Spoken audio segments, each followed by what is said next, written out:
Hi, welcome back to the Kaiser Report. I'm Max Kaiser. Special in-studio guest. Please welcome Hugo Salinas Price. He's the founder of Electro Retail Chain in Mexico. Hugo has been campaigning to have Mexico return to the silver standard. Welcome to the show, Hugo. Thank you, Max. Now is an opportune time to mention silver for Greece. I want to get into that. And because this is really an incredible moment in history, everyone is talking about the Greek exit from the euro.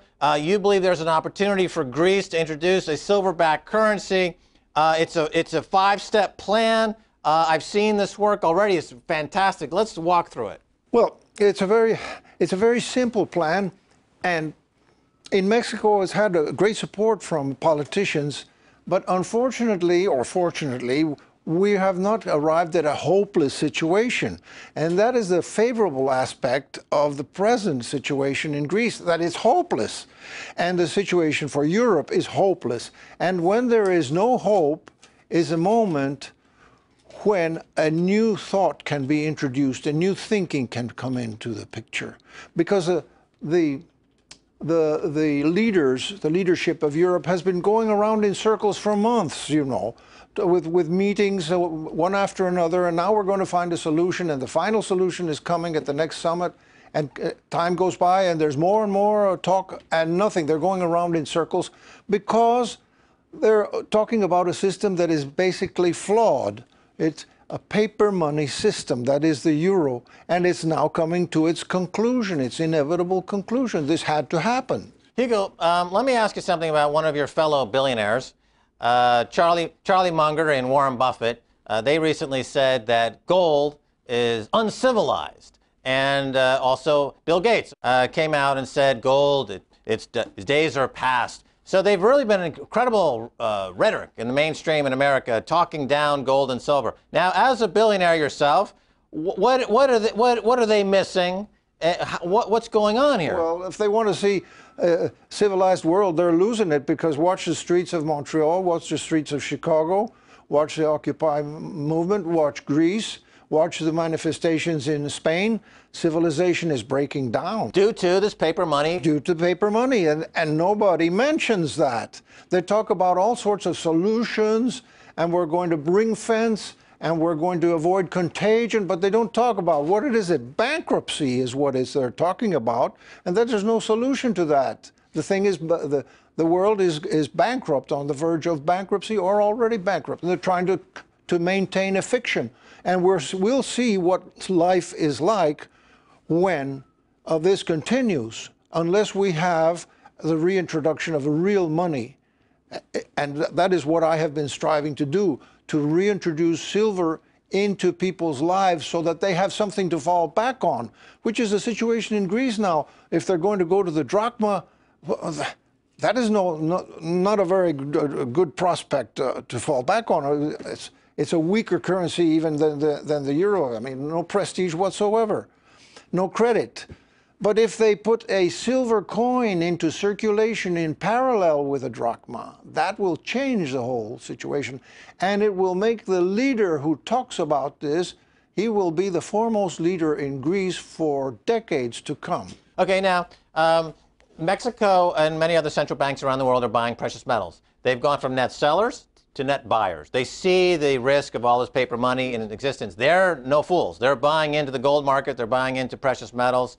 And you're down there in Mexico. You really are kind of the, I'd say, the godfather of the Buy Silver movement in a lot of ways. I know my crass JP Morgan Buy Silver campaign really went to school on your work, going this idea. But what I want to talk about, if we can get into it, you know, we don't have 5 steps. Yeah, it's not. We don't have lots of time to do this, but in other words, you bring it in parallel. In parallel, in a way that it does not go out of circulation. You see, the world had lots of silver and money in circulation up until World War II.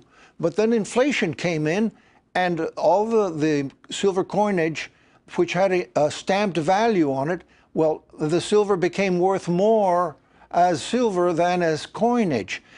To avoid that, we need a new system of coinage where the coin has no monetary value stamped upon it. The value is a quoted value which will always keep the coin in circulation. If the drachma should devalue, for instance, this coin is worth more drachmas. But what's stamped on the coin is weight. The weight, yes. Correct. The weight, yes. It has a weight. It has, let's say, 1/2 ounce or 1/4 ounce or 1 ounce. Now, I have here the full ounce, which I've been proposing for Mexico. This is a very large coin now because when I started proposing this was $5 an ounce. Now it's $28 an ounce. It's been up as high as $40-something an ounce. Okay. So I'm proposing a 3-ounce coin, a small coin, for Athenians with their national. With Athene, the portrait of Athene on one side, and the other side, the owl, the famous owl of the Athenians. And I'm sure if they... Okay, not a 3-ounce coin, but a 1/3 of an ounce. A 1/10 of an ounce. Okay, 1/10 of an ounce. So 1/10 of an ounce is the coin. So it'd be a 1/10 the size of this 1 ounce silver coin. The size of this coin. It has the logo of Athens, if you will, of Greece. That's right. It's introduced. Step 1 is to start circulating it parallel to the paper money. That's right. Okay, step 2 is? Step 2 is that if the price of silver rises in drachmas because of a drachma devaluation, then the Treasury or the central bank gives it a higher value. Right. A higher value. And you can do that because it's only the weight is stamped on it. That's right. Not a number of value. No, you're quite right. Okay, step 3. Step 3. Now suppose the price of silver falls. The monetary value remains the same, which is something that people have a hard time getting their minds wrapped around this, but it's really, this happened to the U.S. Coinage, the half dollars, the quarters, and the dimes. The price of silver fell for decades. The price of silver was going down until World War II. And yet that coinage continued to circulate with the face value that was stamped upon it. No problem. Okay, I think we're at step 4.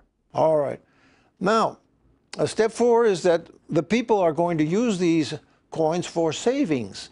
They are going to put them away for their savings, and they're going to use the drachma for everyday work. And the government can continue its program of its social programs with the drachma.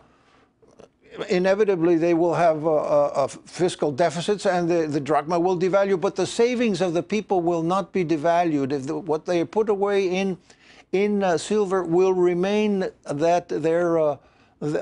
patrimony, and they will be able to use these coins as collateral for credits from the banking system. The money will stay out of the banking system. And I want to emphasize that the banking systems of all the world are against this, because the banking systems can create money out of nothing, whereas they cannot create silver out of nothing. Okay, finally, step 5. Well, that's about it. But then everyone is happy. That's step 5. Everyone is happy. I think that if Greece should purchase 1,000 tons, they would be able to mint 333 million of these coins. And what is the population of Greece? About 11 million or so? That would mean 30 coins for each and every Greek. I think that a party, a political party or a leader like Alexis Tsipras, if he were to propose this, he would wipe out all opposition. He would gain an astounding majority of support. Now, Greece does have about 111 tons of gold. If they sold 20 for 1,000 tons of silver, they would be doing their people a great favor, whereas if the gold stays in the central bank, it's not helping anybody. And the IMF and these folks are saying that to pay off the debt that they want to sell the Greek gold. They have to declare default. Forget about that. Okay, and send the creditors packing. Prescription for Greece, even before the silver introduction, number 1, default. They default, but they have to have this prepared. The person that declares the default must say to the Greek people, in 2 months I will give you silver money. And I promise with my life that you will have silver money for your savings. And all of Europe will take notice, because this changes the game. And this is what the bankers do not want to hear. Now, Hugo, there is something of, I guess you could call it a first mover advantage. Right now, there are a lot of countries kind of playing with the idea of going to a precious metal-backed currency, and the first country that does will have the first currency in the world that's backed by something tangible, and the idea is that a lot of money will flow into that country, and that it'll force other countries to kind of also go to a precious metal-backed currency. And it's a bit of a game theory exercise, isn't it? Now, if Greece becomes the first country, not say Mexico, you've been lobbying in Mexico for this for years, let's say Greece does adopt this program, as a first mover toward adopting a silver-backed currency, that currency suddenly would be extraordinarily strong versus other currencies. It would be. Not because we have, for instance, the peso, and we'd have the silver coin quoted in pesos.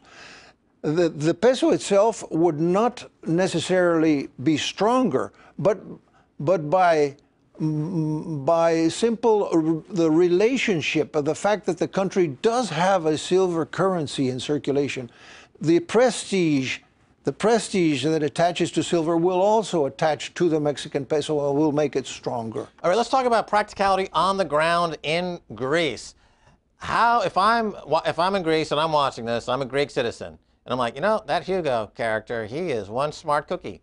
I think he's got a good idea. How best to mobilize to lobby the government to adopt this strategy? What would be the best way? I mean, they've got social networking, we've got protests, we've got political. How can they mobilize to get this going, in your opinion?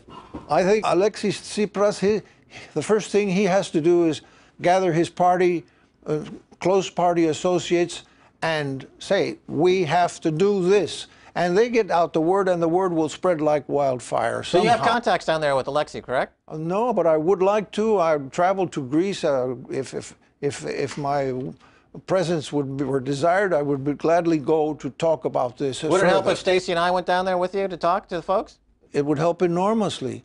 And now, if Tsipras does not win this coming election, because you know all the powers that be are mobilizing to change public opinion over to the side of the conservatives who want to chain down the people to this terrible austerity and to continue taking on additional bailout loans, which only increases their debt more and more and more. It's crazy. I'm all for it. Let me ask you something. Do you have your own jet? Yes, I do. Let's do it. That's all I need. That's all I needed to hear. Stacey, we're going down to Athens with Hugo. We're going to get this revolution in full gear. You know, anyone with a jet, I'm there. Hugo Salinas Price, we're out of time. Thanks so much for being on the Kaiser Report. Thanks a lot for this help, Max. And that's going to do it for this edition of the Kaiser Report with me, Max Kaiser, and Stacey Herbert. I want to thank my guest, Hugo Salinas Price. If you want to send me an email, please do so at kaiserreport@rttv.ru. Until next time, Max Kaiser saying bye, y'all.